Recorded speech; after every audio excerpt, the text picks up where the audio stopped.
We've got a sinful nation under God's wrath, under God's judgment. And whose nation was it? It's God's nation. God's people are sinful. They're not living according to the covenant that they set with God. And so, again, as we went through a lot of what God had to say to his people, about his people, and warnings for his people, we get to chapter 3. Now, again, I want us to remember, and I gave you a couple of these when we first started the book, but what are some of the greatest reasons to study the book of Isaiah? And don't tell me it's in the Bible. I already got that one. Try to take away your easy answers. Leadership. Okay, we're going to find out a little bit about leadership. Probably not in the perspective that some of you think. Greg. He's talking about them in the reality of life then, and also it's talking about the future. Okay, so we're getting a glimpse of the present for them, which is the past for us, and the future for them, and some of it's still the future for us. That's a big one.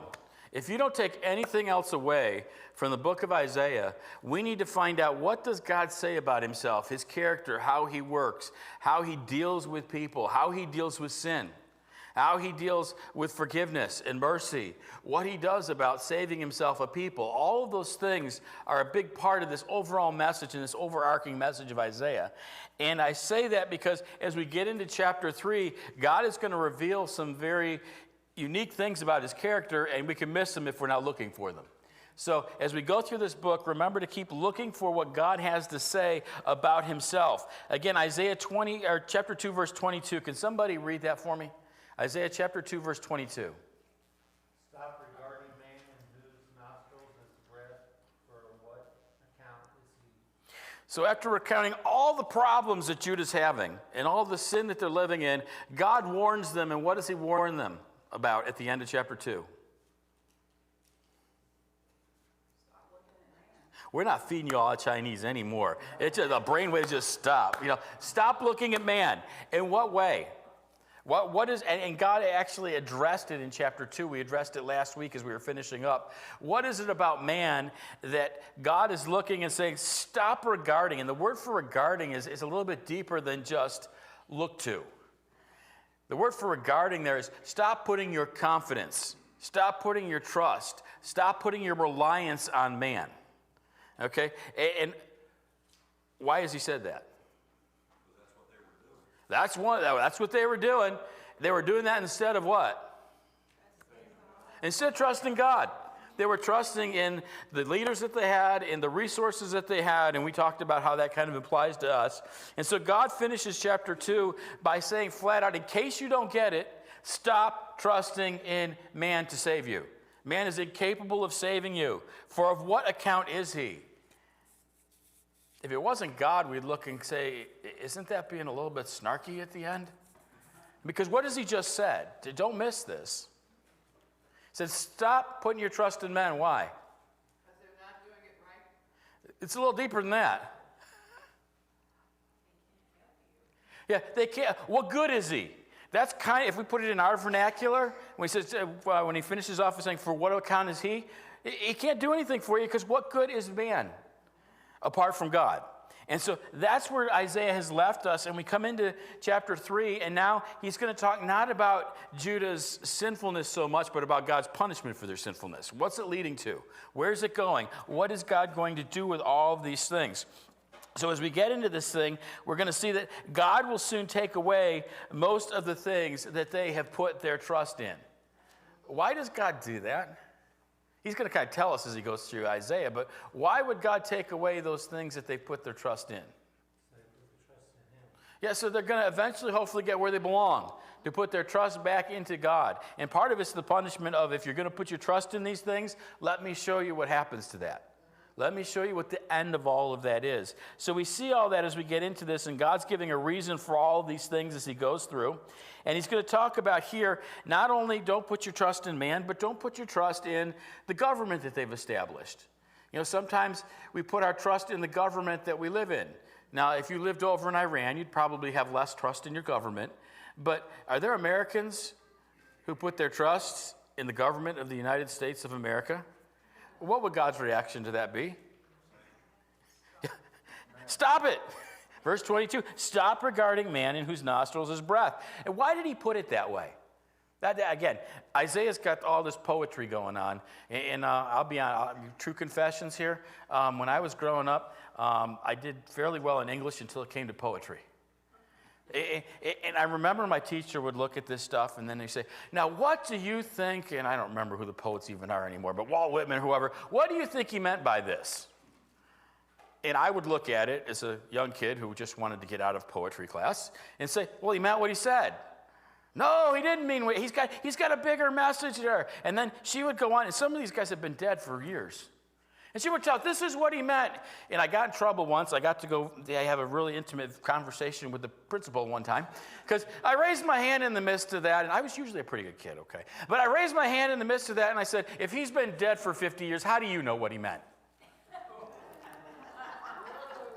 That wasn't a good way to ask the question to the English teacher, and to this day, I don't think she cared for that. But anyway, when I finally got back into class, I quit asking questions about poetry. But this is poetic here. And as Isaiah's finishing off this poem of chapter 2, he says, stop regarding man, and then he's got to say, in whose nostrils is breath. What's he flower? You think he's a flowery expression for? And I know, don't look at me and say, he's been dead for hundreds of years. How do you know that? Okay? But what is he trying to say here? All men what? Like don't regard. Okay, don't regard any men, but he's got more. He's got a Y in there. Yeah, Kathy. They're limited in what way? What happens when you no longer have breath? Yeah, and that's the point he's making. Why are you putting your faith and trust in men who are going to die? Instead of putting it in whom? The everlasting God who never dies. Okay, so that's the picture that he finishes chapter 2 with, and then he gets into chapter 3, and if somebody could read for me the next section here, chapter 3, verses 1 through 7. Anybody? Chapter 3, verses 1 through 7? For behold, the Lord God of hosts is taking away from Jerusalem and from Judah support and supply, all support of bread and all support of water, the mighty man and the soldier, the judge and the prophet, the diviner and the elder, the captain of 50 and the man of rank, the counselor and the skillful magician, and the expert in charms. I will make boys their princes, and infants shall rule over them. And the people will oppress one another, every one his fellow, and every one his neighbor. The youth will be insolent to the elder, and the despised to the honorable. For a man will take hold of his brother in the house of his father, saying, you have a cloak, and you shall be our leader. And this heap of ruin, shall be under your rule. In that day he will speak out, saying, I will not be a ruler. In my house there is neither bread nor clothes. You shall not make me leader of the people. For Jerusalem has stumbled, and Judah has fallen, because their speech and their deeds are against the Lord, defying his glorious presence. Okay, so we're going to start, and God is going to say, as I tell you not to trust in man, here's one reason why. And he's going to talk about the social collapse of the structure of Judah is what he's going to go over with the next several things that he's going to deal with. And as he begins to deal with that thing, if you look at your notes, the first thing he's going to do is introduce you to the judge of all these things. God, as the judge, is about to bring several accusations against his people. Have you ever heard somebody use the phrase, who do you think you are? Lawyer, judge, and jury? Well, before he finishes this, God is going to be the lawyer, the judge, and the jury, and he's going to pronounce judgment on his people because he is worthy of doing all of those things. And so we begin here, and it says, for behold, the Lord God of hosts is taking away from Jerusalem. What do we find out about God as the judge in that first short phrase? And this is where we need to step back a couple times, because often we can read that and we know he's God. And we know that the word is used often, the Lord of hosts. And I think we talked about that a little bit in the last chapter, even as we went through here. But God is revealing something about his character to his people as he begins this chapter on what judgment's going to be like for them. What do we find out about that in here? I did have that verse in there, but we're on to this one now. So what do we find out about God as we begin this verse? What is he revealing through Isaiah? He gives and he takes. Okay, he gives and he takes. And we're going to get there, but I want to back up some more because we skipped that whole first sentence, and there's a lot of rich stuff about God in that first sentence. He's the Lord of hosts, of armies. Okay, he's the Lord. He's also the God of hosts. I'm not going to let you mix those up because there's a reason that those are different. And how does he start the verse? Behold. So as God goes from the state of his people and is warning about don't trust in man who's living by the breath of life, and if it's gone, it's gone. Then he tells to them what? God's about to speak, and he says what? Look at me. Yeah. It's as simple as that, but he's saying, look at me. Why would he say that? Yeah, you ever try to deal with a child who was being reprimanded and didn't want to be reprimanded? What do? They look over to this side, they look over to that side. When I was in education, I wanted to grab them by the chin. I could do that with my kids, but if I did it with somebody else's kids, I'd end up in jail. But I would put them in, I said, look at me. Now, why do I want them to look at me? I'm not that pretty, I get that. But why am I telling them, look at me? Yeah, I want your attention. I have a message, and this message is important. And God begins by saying, my people are a mess spiritually. They're trusting in all the wrong things, and now he's saying, look at me. Look at whom? How does he introduce himself again to his people in the beginning of this chapter? Look at me. I'm going to throw you a curve. When we see the Lord, especially if you see it in your King James, in your, I think the New American Standard, don't quote me on that. It's either the New American Standard or the NIV. If it's in all caps, L-O-R-D, what does it mean? Yahweh. It's the covenant-keeping God. And when we see this, wouldn't we expect that to be what the Lord comes from here in the Hebrew? But it's not. But it's in here. We're going to get there. But when he says the Lord here first, the first thing he says, and I can't pronounce the actual Hebrew very well, but it's like the idea of the Adonai God. It's the God who has supreme power and authority. He's giving the name of himself as the God who's in charge. It talks about his sovereignty. That word Lord, it can literally be translated. You could have translated it for behold, the sovereign one. What does that tell us? God said, don't trust in these men whose breath is there now and gone tomorrow. But take a look at whom? Yeah, the one who's in control of all of this. Why is that important for them at this point? Because at the point, and we don't know exactly where chapters 1 through 3 fit in the history of Judah. It's someplace in between when things were going really well and when things went bad.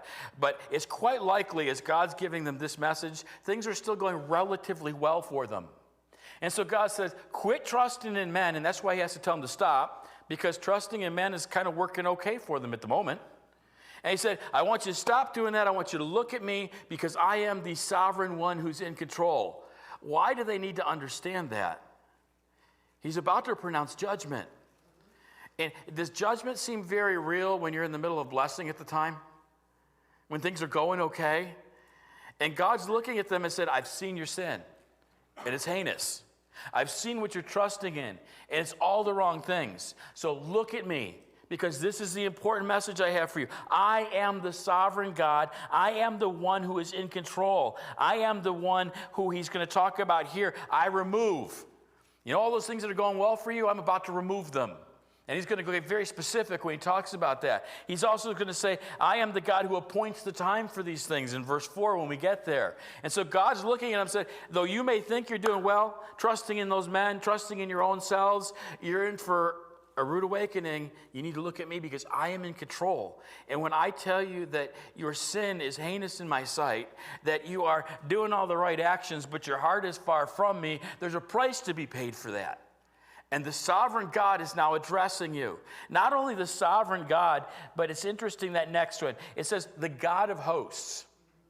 And again, he's doing this as he gets into this section, if you look at chapter 3, he's already started poetry again. Chapter 3 is all poetry. And so you're going to find a lot of different nuances with as the interpreters try to translate this and get it all out. But there are some of the Bibles, ESV says, behold the Lord, God of hosts. There are some who say, behold the Lord, and then you get capital L-O-R-D, Lord of hosts, because that's Yahweh. There it is in the middle. God saying, I am the sovereign God who's in control, but I am Yahweh, Yahweh of hosts, of all. And what's the difference between him talking about I am the sovereign God and I am Yahweh? How is that? Again, that name of God was so reverenced that they didn't even speak it. Again, all we've got is the consonants, and we got to try to fill in the vowels and hope we got it kind of right. But as you look at that, what did that name signify? Because it is extremely important as God says, look at me. Look at me, number one, I'm in control. I am sovereign. My will be done. Not only that, I am the Yahweh of hosts. The Yahweh of hosts, the God, the Lord of hosts. What does that term signify when we see it in Scripture? Some of you, I think, know, because I'm getting smirks from a few, but you just won't say anything. Any ideas? Yeah, great. I was looking at the word for host, and it's talking about being, I can't use the right word here, the beings, I guess it would be, that are gods of an organization that are armed for battle, the hosts. It is, and this word in Hebrew can even mean more than that. It really, when you see the hosts here, the word that's used behind that is talking about he is the Yahweh of all things. He's just said, I am all-powerful, I am sovereign, I am in control, and I'm in control of everything and everyone.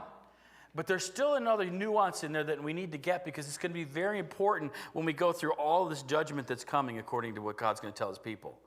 And it's the significance of that word Yahweh. And Yahweh, as God used it, it's a couple different nuances it gives us. Number one, it designates him as the self-existent and eternal God. That's important because of verse 22 of chapter 2. He said, you're putting your faith in people who have breath in their nostrils. And God doesn't have breath in his nostrils in that same way. And so he's saying, I am the God who is sovereign and in control. I am the God who is self-existent. What does it mean to be? Those are all terms we throw around in theology class, but everybody leaves saying, what did he just say? You know, what does it mean to be self-existent? Always was? Somebody else said something? Nobody created God. You know, well, then when was he created?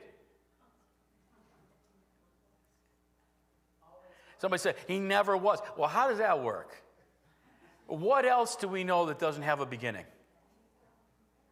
And so when you look at God, God is unique. And self-existent, God doesn't depend on anyone for his existence. You know, my wife and I have this discussion now that we're getting older. It's like, who's going first? And she's decided we're both going to go at the same time. Don't know that that's going to work or not. But I told her, I said, I need to go first. And she said, what do you mean? I said, I wouldn't last 2 weeks if I don't go first. I don't cook for myself. I don't keep track of where my stuff is. If you go first, I'm going to be a mess, and within 2 weeks, I'm going to put on another 300 pounds because I'm eating at McDonald's every night for dinner. So you need to go after I do. But the whole idea of that whole thing is God saying, you never have to worry about that with me. I am the self-existent God who doesn't depend on anything. We worship God, we glorify God, but God doesn't need us. And he's going to talk about that as he goes through. And that's the wonderful thing about his grace. He doesn't need us, but he's reached out and made us part of his family anyway. And so a lot of that, it's also, that word Yahweh, that name Yahweh, is the covenant God of Israel. He uses that name Yahweh often when he makes a covenant with Abraham, when he makes a covenant with Noah, when he makes a covenant with David, when he makes a covenant with Solomon. All these covenants that God made, he's the Yahweh God. What does it mean that he is the covenant God of Israel? Because again, that's important as we get into this chapter.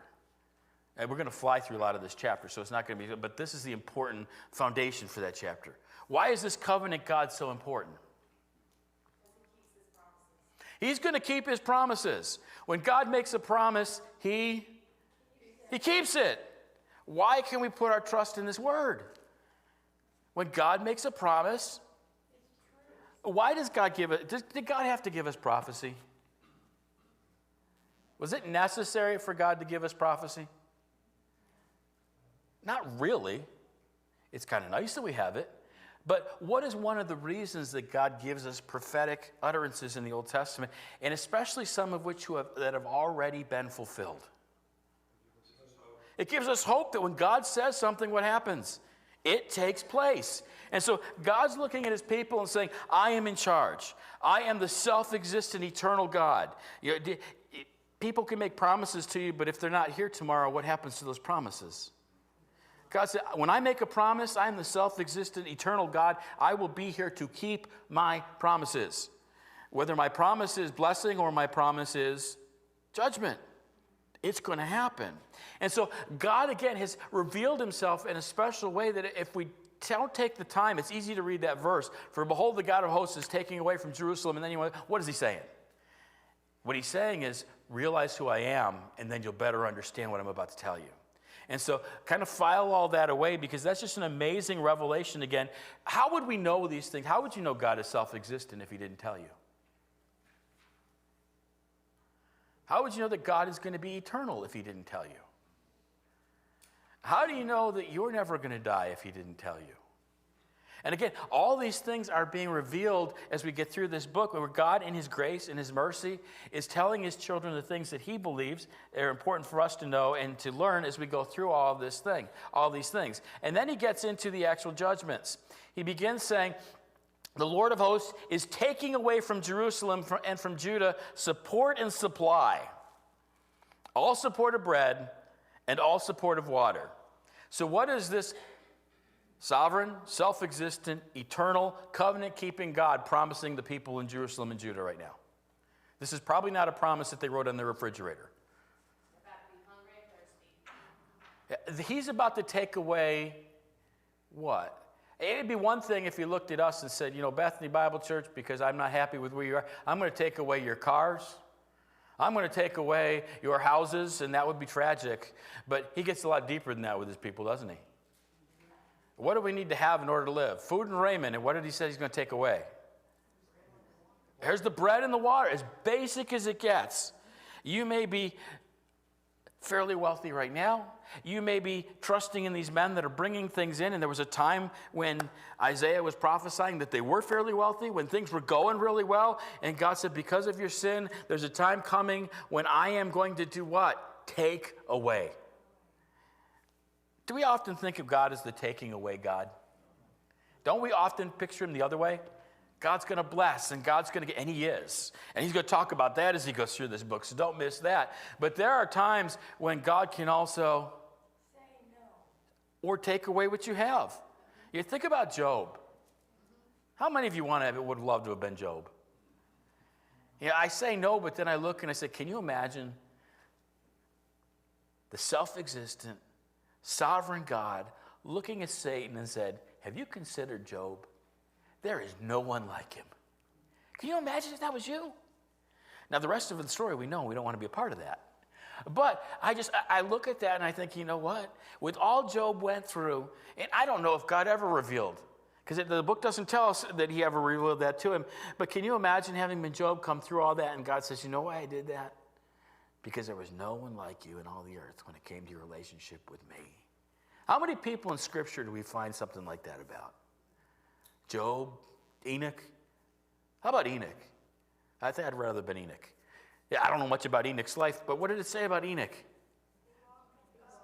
He walked with God, and God took him. Number one, what did it mean when he says he walked with God? I think that's rich.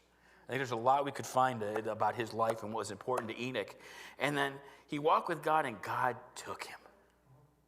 Yeah, and so we get into this, and God's going to say, I am the God who gives, but I'm the God who takes away.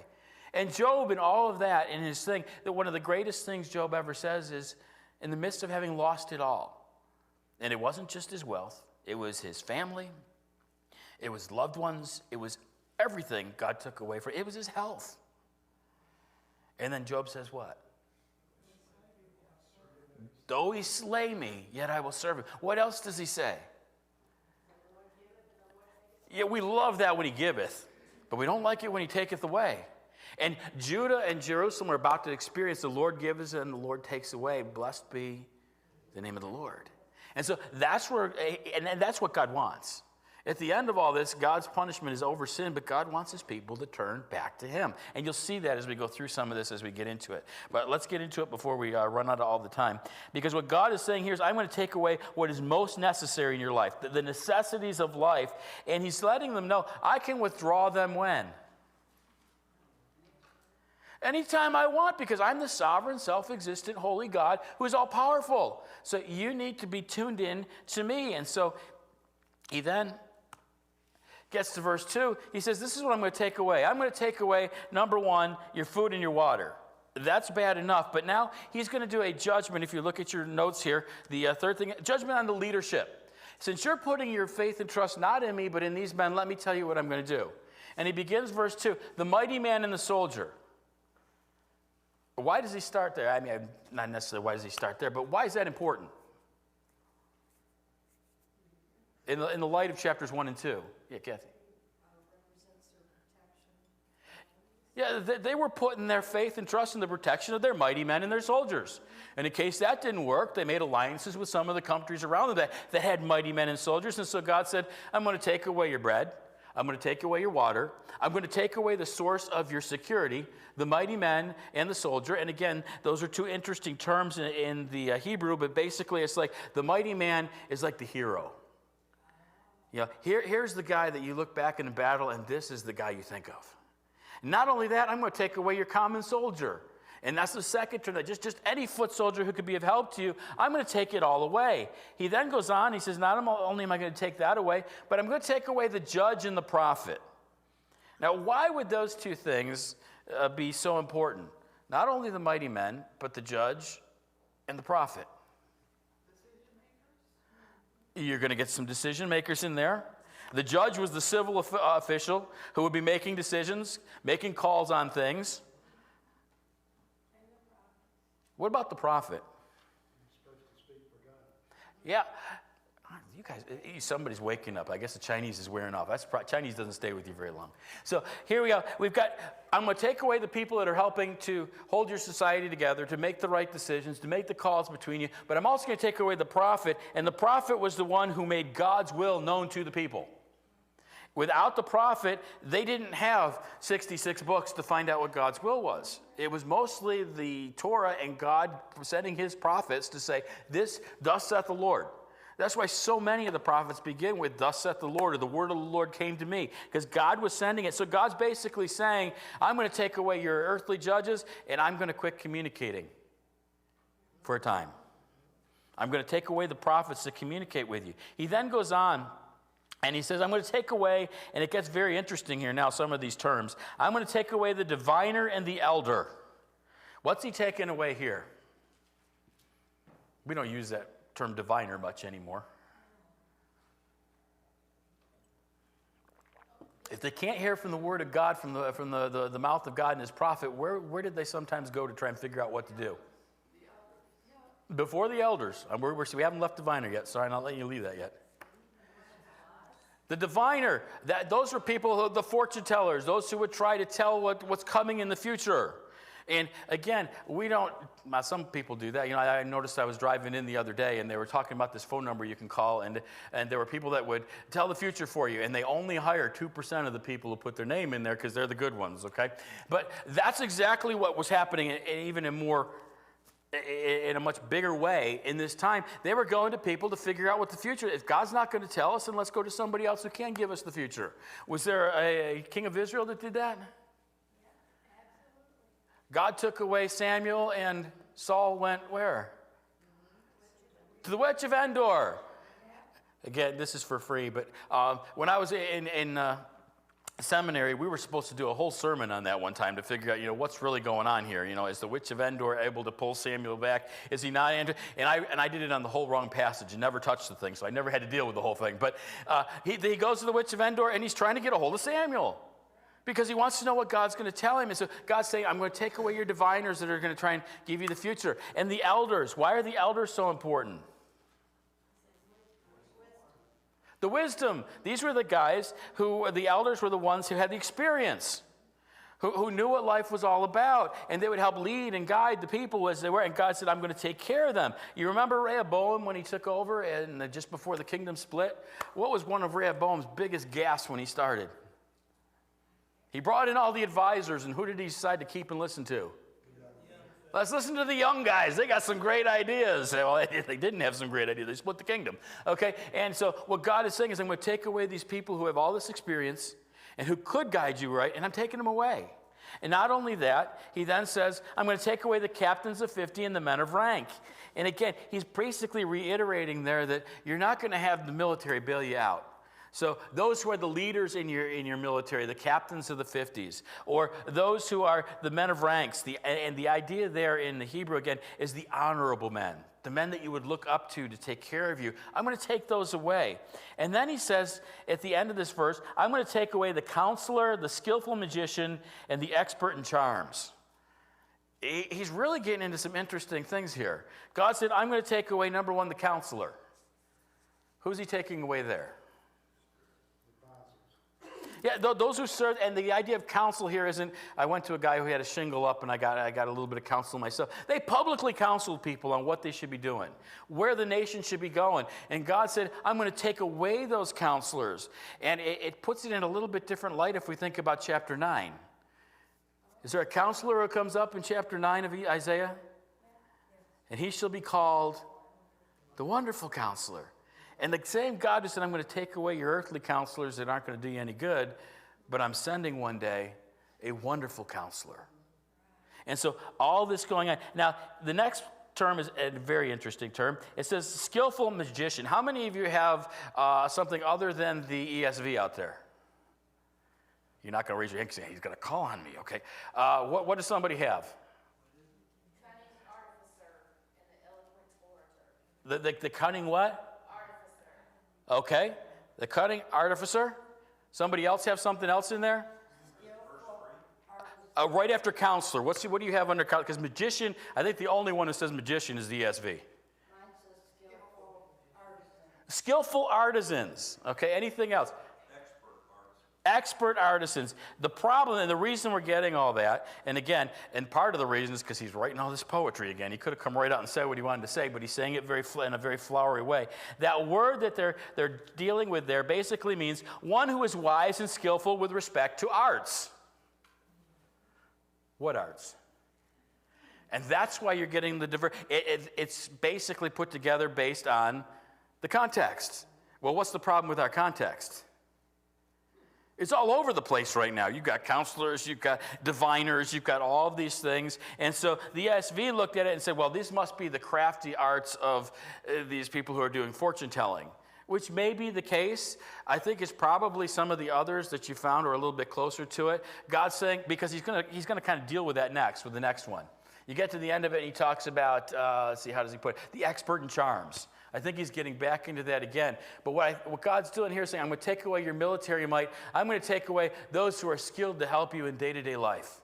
The artisans who have special skills that can move in and help you. Do we have anybody like that in our society today? How many of you fix your own car? Greg. So if you need car repair, call Greg. How many do your own plumbing at home? Yeah, plumbing's one of those wonderful things. I always think, I can do that, and then it leaks. Okay, but how about what happens if you need something done with your breaker box at home? How many of you mess with your own electricity?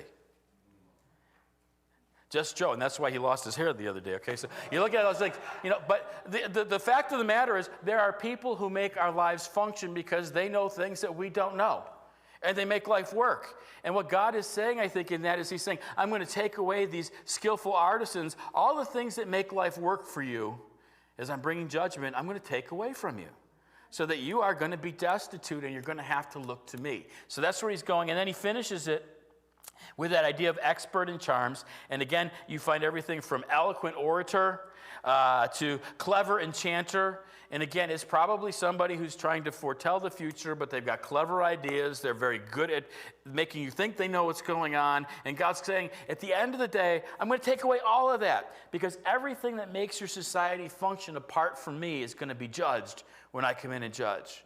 Has God done that kind of thing in the past, before this time? Think about Egypt. What did he do to the Egyptians? And again, this is a fascinating theological thing that we're not going to get deep into at 7:15. But it says, as Moses came to Pharaoh and said, God said, let my people go. What did Moses say? Basically, no, I'm not going to let them go. And he came back again and said, let my people go, after a couple of plagues went through. And Pharaoh kind of waffled a little bit, but then in the end of the day, what did he say? No, I'm not going to let it go. And the scripture says something very interesting. It said, Pharaoh hardened his heart. He wasn't going to listen to God. And then later in the passage, what else does it say? God hardened Pharaoh's heart. We're not going to talk about the theology of all that, but God's God, and he can do what God wants to. But without talking about the theology of why, and exactly in his heart did he do that, what is the reason God hardened Pharaoh's heart? Pharaoh was already hardening his own too, but God said, I hardened his heart. Why did he do that? In order to show his glory. Sorry, bedtime and getting coffee. Yeah, in order to show who he was, because God had a plan. And how many plagues did God plan for? 10. And all those plagues attacked what? The God in the center of society. Everything that gave security to the people of Egypt. The Nile River. I mean, the Nile River was key to everything. And he turned it to blood. Okay? All their gods, God attacked all of those things because God went into that in order to teach his people and to teach the Egyptians the same thing we just read about him a minute ago. I am the sovereign God who's in control, the covenant-keeping God of Israel, and I want my people let go, and you're going to let them go, and I'm going to demonstrate to you that I am more powerful than anything that you've got going. And at the time that happened, Egypt was the most powerful nation on the earth. And they were trusting in the same thing God said he was going to take away. The Egyptian army was technologically above most of the people around them because of the chariots and the wheel, all the things that they had in order to wipe out their enemies. And what did God do with them in one fell swoop? Chariots make poor submarines. And God drowned that army and crippled that country to show, I am God. And he's about to do the same with the people of Judah. And should they have known that God could do this? Should they? Were they ignorant of the fact that God could do this? No, he said, you honor me with your mouth. You know what's going on, but what's the problem? You got a heart issue. Your heart's not with me. And so these things are going to happen as he begins going through this. And then we see the nature of the judgment. Look at verse 4. It says, and I will make boys their princes, and infants shall rule over them. So were there toddlers and babies in the palace and in all of the places of leadership? What is he saying? Again, remember, he's in the midst of poetry here. What is he trying to say? Were there 6-year-olds leading the nation? He said, I'm not going to say anything because I'm not going to get it wrong. He said, I'm going to take away any strong leadership you've got, and so it's going to look to you like kids are leading your nation. Doesn't it look like that? Sometimes do you around here too? But anyway, that's another story. But he's going to say, you're counting on these people, and it's going to be like infants and children are leading the nation because I'm going to take away anything that would help you put your rule or your confidence in something else. And then he goes to verse 5. And in verses 5 through 7, he says, and the people will oppress one another. Everyone is his fellow, and everyone his own neighbor. The youth will be insolent to the elder, and despised to the honorable. For a man will take hold of his brother in the house of his father, saying, you have a cloak, you shall be our leader. And this heap of ruins shall be under your rule. In that day he will speak out, saying, I will not be a healer. In my house there is neither bread nor cloak. You shall not make me leader of the people. So God says, I'm going to bring it to such a point that what's it going to be like in the streets? Anarchy in the streets. Every time Philadelphia wins a ball game, there's anarchy in the streets. They're busting it. It's going to be like that. People are going to be oppressing one another. And as people oppress one another, who's really behind it all? Not Satan. God is. The sovereign God who said, I'm going to judge, is going to let those people oppress one another in a way that they had not experienced up to that point. It says, everyone his fellow and everyone his neighbor. So who's involved in this whole thing? Yeah, there aren't many nice guys sitting around. They're all getting involved in it to the point that it says, the youth will be insolent to the elder. When you think of insolence, what do you think of? Disrespectful, arrogant, rude. You know, any of you raised teenagers? Nah, not all necessarily like that. But I remember when my kids became teenagers. I loved my kids when they were little. They thought I could do anything. They had no idea. They thought I could do anything. And then they became teenagers. And what happens when you be to a parent when the teenager comes around? Suddenly you don't know anything. You can't do anything. They just don't understand, you know. Were you ever my age? And then when they get into trouble, they ask, did you ever do that? You know, they want to hear that you messed up. And then they get a little bit older, and finally, what happens when they get into their 30s and 40s? They ask you to help. This is coming from a man of wisdom here. He's built houses and all kinds of things. But yeah, they come back and they start asking for help. I give my wife a hard time. I don't know if it's a hard time, but when the phone rings and it's my kids from my wife, they want to chit-chat. When my phone rings, I'll look at the phone. If we're sitting together and I said, Josh has a house problem. What do you mean? And he called me. I'll pick it up. Dad, what do you do when this is leaking in the basement? I told you. You know, they call mom when they want love and affection. They call me when they need something. But God's looking at this whole situation, and he's saying here, the youth will be insolent. They'll be like those teenagers to the elders. There's no respect for the elders that are there. And then the despised to the honorable. And the idea there is the word despise is an interesting word there. Some say lightly esteemed. The idea is those who just have nothing really to offer for who they are. And again, think about some of the young teenagers. How much do they have to offer society at that point? But they think they have a lot to offer. And so they despise those who should be honored, who do have a lot to offer. So this is the state that God says, this is where my people are going to be. So much so that verses 6 and 7 are just fascinating. We don't have to spend a lot of time here, but he says they're going to look for a leader, and who are they going to pick out? What's the qualification for leadership?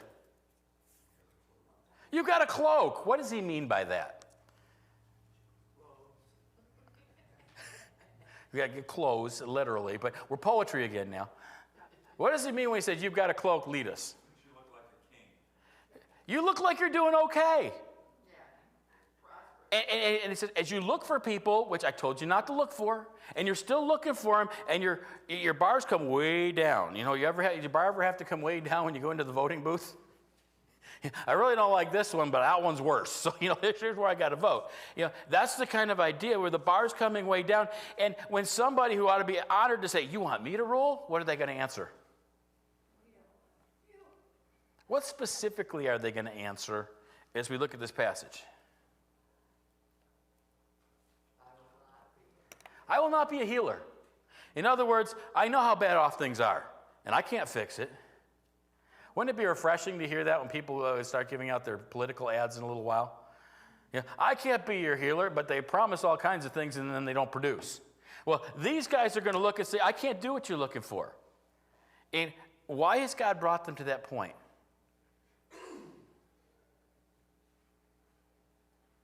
We're looking for leaders. We're grabbing the least of the least and saying, you can lead us. And they're saying, oh, no, I won't. Why has God brought them to that point? Was it? Yeah, to get him to turn back to him. He said he's dealt with this the whole second chapter. You know, you're trusting in the wrong things, and now he's saying you're going to try and trust in the wrong thing, and people are finally going to say, nope, not going there. I see that that's not a good idea. And so in the midst of all that, now we begin in verses 8 through 15. The Lord stands in judgment over Judah. Because of everything, God said, here's what I'm going to do with you, and here's where it's going to come out. And we begin looking here at verses 8 and following. And there's a transition here. Up until then, who's been speaking up through verse 7? Isaiah wrote it, but who's speaking? God's speaking. In verse 8, you're going to start getting Isaiah's take on it. He's going to start making his observations. But again, it's God through Isaiah making those. He's going to speak about the reason all this stuff is happening and what's going on and the burden and the weakness and the wounds and all those things that are happening there. And he starts in verse 8 and he says, "For Jerusalem has stumbled and Judah has fallen because their speech and their deeds are against the Lord, defying his glorious presence. For the look on their faces bears witness against them. They proclaim their sin like Sodom. They do not hide it. Woe to them, for they have brought evil on themselves." So, cause of judgment. First two things. Isaiah is going to start talking about why they're being judged. And what does he say is the reason for their judgment according to him in this passage? He says, Jerusalem stumbled. Judah has fallen. Why? What's that? Okay, that's the second one. Their deeds. Their tongue, their speech. Isaiah looks and says, who's responsible for where they are? They are. Because of the things that they said and the things that they've done. Basically, God has said you're going to be judged, and Isaiah is now looking and said, y'all deserve it. Because of the things that you've said and the things that they've done, the way you've lived your life. It's no different today when Jesus was dealing with the people in his time. In Matthew chapter 12, verse 34, said, "You brood of vipers, how can you speak good when you are evil? For out of the abundance of the heart, the mouth speaks." And he said, when we say something, you ever say something and have to apologize for it and say, well, that really wasn't me.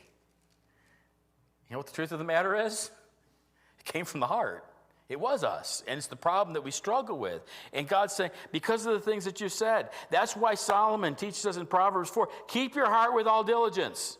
The idea there is guard what goes into your heart. Why? Because from it flow the springs of life. What we allow into our heart impacts us. Did Solomon know what he was talking about? When Solomon started his reign, what was his prayer to God? Give me wisdom. Why? Why did he want wisdom? Yeah, it wasn't just, hey, make me the wisest man because I want people to be admiring me. Solomon was looking and said, God, if you want me to do the job that you're giving me to do, he's begging God, please give me wisdom to rule the people well. And in that wisdom, he said, keep your heart with all diligence. How'd he do? Personally? Not too well. Read Ecclesiastes. You'll get some interesting ideas on how when Solomon struggled along his way in life. Look at what he did with foreign women. They came in and they turned his heart away from God because he did not keep his heart with all diligence. And so Isaiah looks and he says, because of the things you do and the things that you said, there's a heart issue. And again, Isaiah 29:13, he's going to say again, because this people draws near me with their mouth and honors me with their lips, while their hearts are far from me, and their fear of me is a commandment taught by men. God looks and he says, your actions need to be right, but they need to come from the heart. The whole issue that he's going to be dealing with in these next several chapters is that why do we do what we do? You know, a bunch of you came out, and I'm going to let you go in just a couple minutes. We'll pick up here next time. But a bunch of you came out on Wednesday night to sit through an hour of study on Isaiah. Why did you do that? I hope so. Because we love the Word, and the Word is truth, and the Word guides us through the day. But we have to know what it means. You know, Those are all great answers. Anybody else? Why do some people show up? Because they're bored. No, that's not what I'm looking for. Nobody comes to church because they're bored. Well, I wouldn't say nobody, but very few. They can find something else to do if they're bored. You know why some people come? You know what God's dealing with in this? Because other people are watching. What will they think if I don't show up tonight? You know, I have to deal with that every Sunday morning when my alarm goes off. I'd rather stay in bed. But I think, what will they think if the pastor doesn't show up? You know, but that's part of what's going on here. You know, is it from the heart, or is it so when other people look at me, they think I'm doing okay? And that's where God is saying, you look like you're doing okay, but you're not. And so he's going through all these things. And then he gets to verse 9. He says, for the look on their faces bears witness against them. You ever have somebody tell you one thing, but the look on their face said something totally different? Yeah, I won't tell you which one. I got one son that's definitely like that. And he accuses me of the same thing, so maybe that's where he got it from. But he'll be telling me one thing, but I'll look at his face and I think, he doesn't believe a word he's telling me. That kid is lying to me.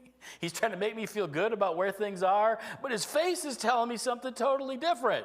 He'll say, I respect what you have to say, and then he's smirking at me. I'm like, oh, no, you don't. And I used to tell him, you want to go see what your face looks like in the mirror? I don't know what you're talking about. Well, God's looking at his people and say, you might be saying the right things, but the look on your face tells me your heart's not there. And again, you can see especially with toddlers. I got one toddler grandson. He's the cutest little kid, but I pray for him every day. He's headed for trouble. And he will look at you, and he'll smile at you. And he'll look like he's going to do exactly what you asked him to do, and he'll do the exact opposite thing while he's smiling at you. And no is his favorite word. I think I told you that the other day. I finally got him. I was asking him to do some things. No. I'm going to have some ice cream. You want some? No. Good. I'm going to have a bowl anyway. And they just looked at me like, you're not serious. But as we go through all the look on the face is the idea. It's the heart again. They proclaim their sin like Sodom. They do not hide it. And then and again, remember who's talking here. Who's speaking here? We're going to finish with this. Who's speaking at this point? It's gone from God to Isaiah, and look how much Isaiah loves his people. The cry here, if you read it and can understand the Hebrew, it's a cry of anguish. Woe to them, for they brought evil on themselves. God is about to explain what that's going to mean, and it's going to be serious. But as Isaiah looks at it, he's not making excuses. He's not giving himself a pass or his people a pass. And what does he say?